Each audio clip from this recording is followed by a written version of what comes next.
Hey guys, what is going on? Today we're going to talk about Nordic American takers. We have a little update for you here. So today the CEO's son bought 50,000 shares in NAT at $4.11. What does this mean? Should you buy this stock? Am I buying this stock? Now, before you take any advice, please do your own research and let's get started. So, first of all, this is not anything new. There has been some insider buying before. Um, and I mean, just a couple months ago, before the whole pandemic, before the Rona situation took off, the Sun bought 350,000 shares in NAT at $2.92. Well, I mean, I wish I could predict that because look where he would have come now. So it was $2.92. Now it's $4.32.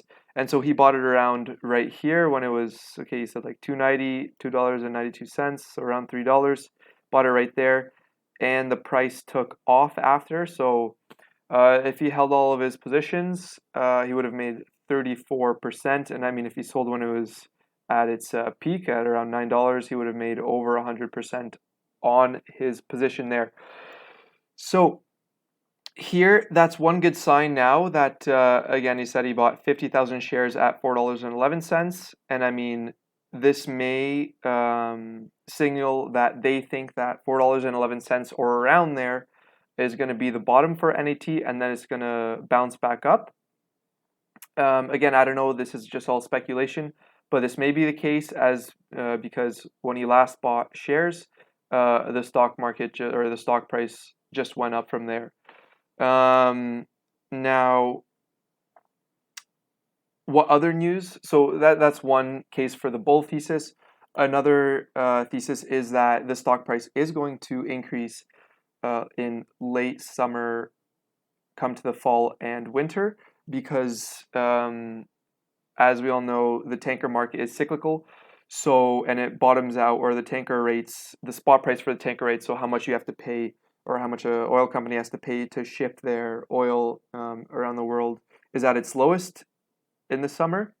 And the blue line is, or the dark blue line is for this year, and this peak represents the peak of the Rona pandemic when the tanker rates went over $100,000 per ship per day. And I mean, now it's back down to below 30. But again, if we continue this cyclical trend, the spot price of tankers should increase. One thing to note is that NAT books out their ships well in advance, so they have contracts, and they already said that they booked out 75% of their ships in 2020, or sorry, for the second quarter of 2020. Now, again, some other possibly positive news for NAT is that, oh, my bad. If we go over here, so the US just saw a record increase of over 45,000 new Rona cases in a single day, which is a record. And again, Texas and I believe Florida as well set new daily records for cases and hospitalizations. And they are pausing reopening efforts. So again, this is going to push the demand for oil down. That's going to increase the supply of oil and cause tanker rates to explode as companies have nowhere to store their oil. So that's other good news.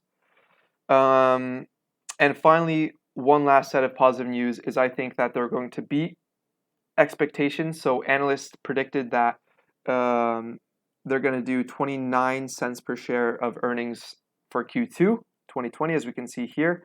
And this here on the left side here, if we divide this chart, this is what NAT actually earned per share. So for the previous quarter, they earned 27 cents per share, and they beat analyst expectations there by, I think, 2 cents. And I think the same thing's going to happen just after doing some quick calculations. So remember this number, 29 cents per share and 27 cents per share that they did for Q1.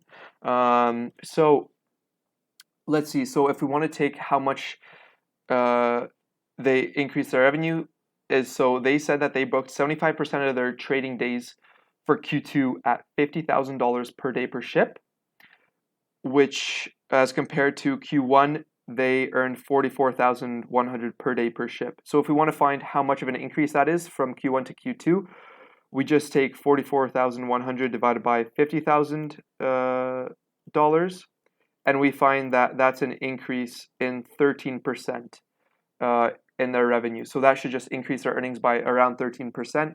So if we take 27 cents per share that they earned in the previous quarter, and we multiply that by the increase in expected revenue, so a 13% increase as we see right here, that comes out to 31 cents per share that I would expect them to report, which is again above the estimate of 29 cents per share that analysts now think that they'll be doing. So again, that's some positive news as well. And so what's the downside in this? Well, I mean, if you're looking at the really long term, let's just go back to this page here. If you're looking at the really long term, oil is slowly going to be depleted. So in effect, tankers are going to be useless. Another piece of bearish news is that, well, the supply of oil has already gone down and keeps going down. So OPEC and oil producers in the States have already cut production drastically, and they may continue to do so. And now this time there will not be such an overshoot in supply because they have already shut down so much. So shutting down some more won't be as big of a deal. But overall, what am I going to do? Well, as we can see here, the past couple days for NAT have been pretty bad. I mean, it dropped by like around over 5% in the past week. I think it maybe still has somewhere downtrending to go, and I think I'm going to wait when NAT is around $4, maybe under $4 per share, and then I'll invest or add to my current position. And I mean, I see this as good news here. Even the board of directors think that NAT the tanker market is the strongest that it's ever. And I mean, now this is over 40,000 shares. This 350,000 plus yesterday when they bought 50,000 that the Sun has bought in NAT. And I mean, they're pumping money into this stock just as fast as the Fed is pumping money into the U.S. economy. They're really making their cash machines go. Anyways, that's my take on it, guys. Let me know what you think. If you like this video, please give it a thumbs up and subscribe, and have a fantastic day.